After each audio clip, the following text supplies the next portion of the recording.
Good morning, everyone. Welcome back. Happy Monday. Today, I wanted to start our week off with these Rockabilly Roses. So let's get started. So our colors for today, I am going to make the base bead out of Creation is Messy Jelly Stye. And then we're going to do an encased cane for the roses. I've got the inner layer is a Feutré light red, and we're going to encase it with this Creation is Messy maraschino. And then I'm going to make a simple ribbon cane out of a lighter green. This is grasshopper green. And I had some leftover ribbon cane from another project in orange and yellow and ivory. So that'll be our leaf cane. And then I'm going to go ahead and pull a twisted stringer out of Creation is Messy Peace and Creation is Messy Onyx. And I have a few words to say about this glass. I was a little surprised. But let's get started and do this. Alrighty, I'm going to start off with making this encased cane of the Feutré red and the Creation is Messy maraschino. And this is going to make our spiral roses. Now, I'm going to reiterate, I think I've said this probably before. I like encased cane a lot when my designs are very close together. If I were to use like just a plain stringer for the roses, sometimes when you get the sides of the spiral next to each other, they melt together and then you lose your spiral. You just end up with a big blob on your bead. And so what this transparent overlay does is it keeps the side walls all separated. The transparent is usually stiffer than the opaques, and it just provides a nice crisp outline to that spiral. So whenever I get the chance, if I'm doing something intricate like a spiral design, I will use an encased cane. And even when I'm making my encased florals, I'll use, like if I'm going to do a spiral encased floral, I'll still use the encased cane. So we'll get to that in a couple weeks. I've got encased florals on my list of things to do. All right, I've got that transparent on, and you can see I got this big old end here that I pulled. I'm just going to pull that off. There we go. And then what I'm going to do, I'm going to kind of smash that opaque tip into the transparent, just like that. And then I'm going to go ahead, I'm going to torch it a bit and marver it even. I'm just trying to get the walls all even so we have an even cane. And also, you know how I am with bubbles, and I don't know if that's a real thing or not, but I just feel better if I marver stuff down before I pull my cane, because I'm so worried about bubbles. Bubble phobia. There we go. Okay, let's pull this little puppy. I don't think it's going to be little though. I think it's going to be big. But that's okay. We'll make big old fatty spirals. Big fat spirals. All right, it's getting there. Come on, little cane. Come on, come on, come on. I'm just going to grab the end, just like this. Kind of wiggle it around a bit and just start with the slow pull. Slow pull, because then you can control how fat your cane's going to be, and I think that's a really good sized cane right there. I like it.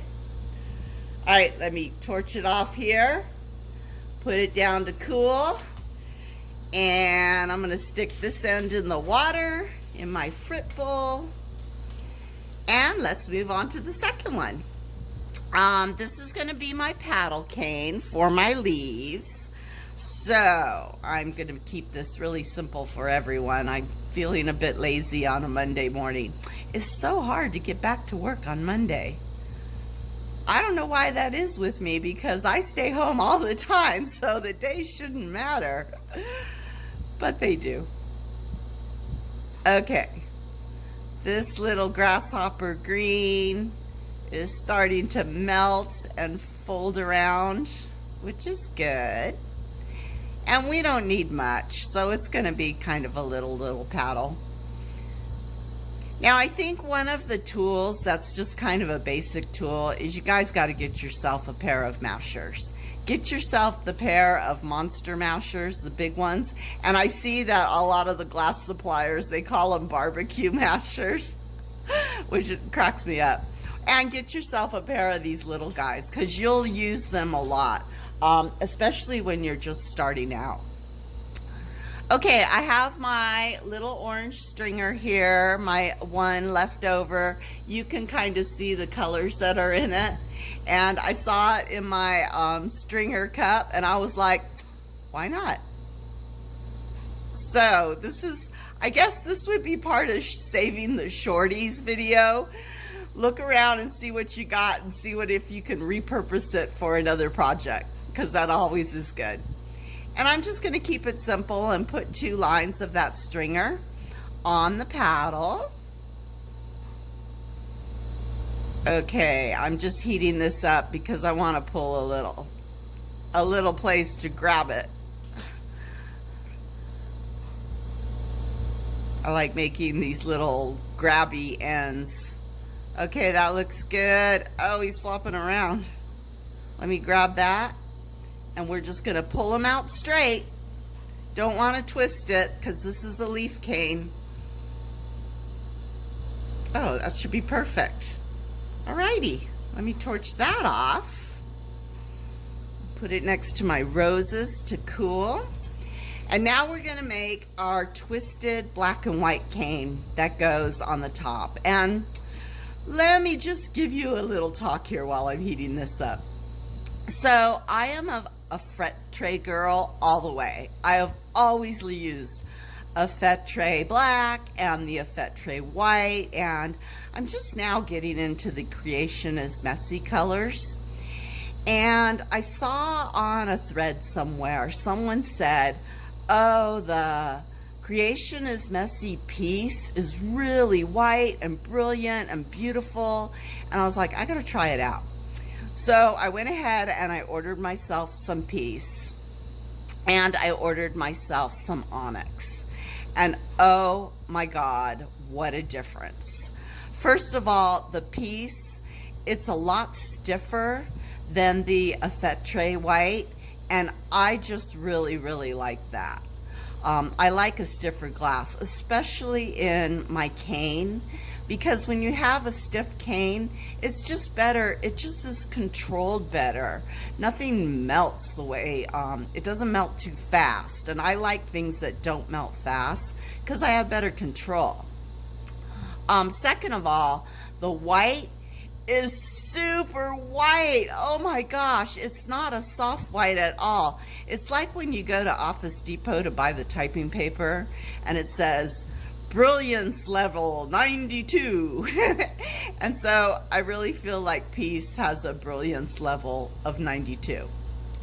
Now I went ahead and I just put the black on top of the white, and I connected both of the ends right there. Now I'm just heating it up, and I am going to gently, this is such like a, is it ready? Is it ready? I think it's ready. Okay, let's go. There we go. Let it cool a bit, get the skin on it, and then I'm gonna start twisting to the diameter that I like. And that looks good. Twisting faster, pulling, twisting faster, pulling. Oh wow, it almost looks like I got the same diameter all the way down. That's good. All right, I'm gonna cut this off, and I've actually got some other as well, so if I need it, it's there. All right, that's our canes, you guys. Let's move on to making the actual bead. All right, on this first Rockabilly Rose that I made, I actually used my bead roller to form the base bead, but I understand that you guys might not have these. And to be honest, I'm kind of a believer in learning the basics first. And bicone oval beads, they're kind of a basic shape, and I think that's really important to learn that. So I'm going to show you how to make a bicone bead by hand with just marvering. So what I started out with a base bead of about 7 wraps across by 2 wraps high, and then right in the center I put another 3 wraps across, and I'm going to do 2 wraps high. So we're making like a little spaceship. Oh, that's such a stupid way to describe it, but that's what it looks like to me. So there we go. So now I've got some extra material in the large width that I can marver into a bicone shape. And I usually, when I make my bicones, I work one side, then the other, and then back and forth like that. So I'm working on the left side right now. I'm getting it pretty heated up and pretty melty, both that center part and the edges. And then you put your bead on your marver kind of sideways, and you just start rolling it. And this is a process, you guys. So it's not going to happen all at one time. You're going to have to go back in the flame, heat it up again, put it on your marver and roll it kind of at an angle there, just like that. And then let's go on the other side, and I'll do the other side. And it's just a back and forth, trying to center that wider piece of glass in the center of your bead. So on the other side, you're going to angle your mandrel on the opposite way, just like that, and just roll. Now, if you're like me and have no ability to hold a marver and roll your bead, you can leave your marver down. I have mine stacked up on another marver here, and you can roll it like that at the angle.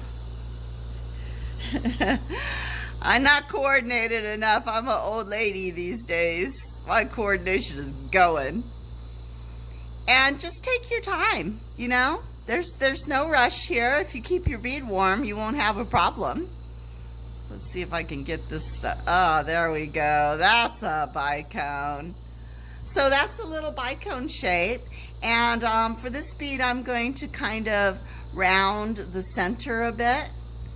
And I still got some wrinkles in the glass here that I'm gonna fix. Just work with it until you like it, I guess, is the biggest piece of advice I can give you. I think that goes for any glass bead. Work it till you like it. I think that's good. Well, one side's a little more roundy than the other, but you know what? It's handmade. That's what it's supposed to look like. All right, I like it. Let's start in with our roses. So I've got my spiral cane, or my encased cane here, and I'm just going to pick a spot and start making the spirals. And I go always from the inside out, and oh my gosh, can I just tell you guys that having this stiff cane, it's so nice. And when I'm working this cane, I'm just using in and out of the flame, heat it as you need it. Oh, that rhymed. Heat it as you need it. And then I'll just take my tool and press it down. And because this is red, it's gonna look black and it's hard to see, but trust me, it comes out great. All right, let's put another spiral down right here. And I'm not so worried about spacing the spirals, because you can make big spirals or you can make little spirals, you know, whatever you like. But oh my God, that encased cane is just magic. I love it. I am not worried about blobs melting or losing control of my cane. And you get in the zone with these spirals. All right, I think I got enough spirals. Let me go through each one and just press it down lightly with your Marver tool, your Marvy tool, your little Marvy tool. Make sure those little blobs at the end are all pressed in. All right, that looks good. Okay, we got our spirals on. Let's go ahead and do our leaves. And this is our brush stroke method of my leaf cane. I'll just put a little leaf on one side, maybe a little leaf on the other, have them facing opposite directions. So one going up and then one going down. And sometimes they touch the spirals and sometimes they don't. And that's okay, because, you know, it's art. And you can do whatever you want. And I'm just doing push down, drag, pull up. Push down, drag, pull up. And there we go. There's our little leaves. Let me push down the little nubby ends on each of the leaves. Make sure you get those ends, because you don't want those parts to like crack off. Little teeny tiny pieces of glass. All right, that's good. Okay, let's go for the top with our black and white. Let me make sure I got another one if I need it. Our black and white cane. Now, I know that I talked about the white cane, the piece, but I didn't talk about the onyx. The onyx black is beautiful. If you guys have worked a lot with the effetre black, you know that when you melt it, it kind of gets kind of washed out and you get that gray funky color, and I hate it. So, but this onyx doesn't do that. So between the super crispy white and the black saturated onyx, your canes, they just, for me, look so much better.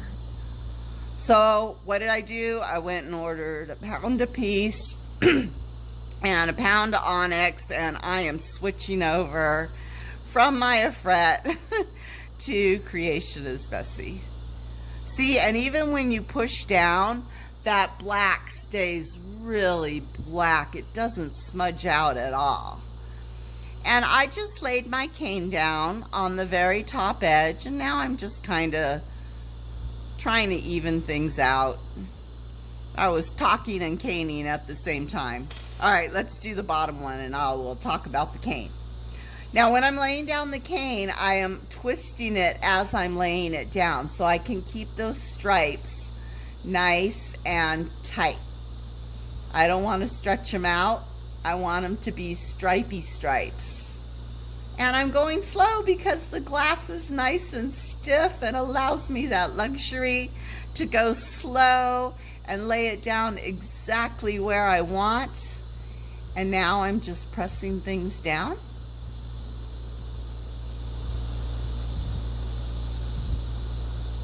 Just like that. Okay, I think it's pretty much done, you guys. It's going in the kiln. Let me throw this in the kiln. I'll be back. I have a few more words about the design of this bead, so hang tight. Okay, so finally, let me talk about this bead. This bead was the jelly sty, and what I did is I used my enamel on it to get that color, that super pink color. And so this is a case where if you want to play with enamels, this is a good one. I used the sifting method to sift the enamels, and I did burn it in. So this bead doesn't have any texture on it. It is burned in, but you got that really powdery look. I think this enamel is dark orchid, which to my knowledge you can only get if you buy the sets, but I can understand why they don't have it because it's a beautiful color. And then this bead, the same thing. I use the enamels This is new purple, and I use the sifting method, and you get a totally different color. This bead is actually on a base, I think it's a bubble gum. It's a fret tray bubble gum with the new purple enamel. So you can see how you can switch up this design to try out new materials if you like. Hope you guys had fun this morning. Go forth, create. I will be back soon with another video. Have a great day. Bye.